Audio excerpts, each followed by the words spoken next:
Narito ang ilan sa mga upcoming shows at pelikula ng ABS-CBN na inihayag kamakailan at eksaktong aabangan sa mga darating na buwan.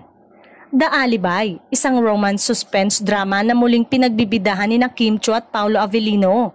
Kasama sa team ang kilalang direktor at manunulat ng Linlang. Roja, isang bagong serye na tampok ang batang aktor na sina Donnie Pangilinan at Kylie Chari. What Lies Beneath, isang drama thriller na palabas sa Primetime Bida. Pinapalabas sa Kapamilya Channel at A to Z kasama sina Kyla Estrada, Charlie Dizon, Janela Salvador, Sue Ramirez, Jake Cuenca at JM De Guzman. Idedirect ni Onat Diaz. Your Face Sounds Familiar. Bumabalik ang popular na reality competition show na ngayon ay may bagong host na sina Vong Navarro at Jong Hilario. Kapamilya, Deal or No Deal, new season. Karaniwang game show na muling ilulunsad kasama ang host na si Luis Manzano.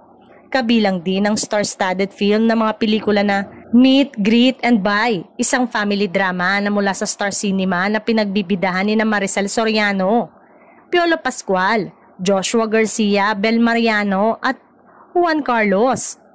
At Call Me Mother, pelikula na pinagbibidahan ni Vice Ganda at Nadine Lustre, na opisyal na entry ng ABS-CBN Films sa 2025 Metro Manila Film Festival.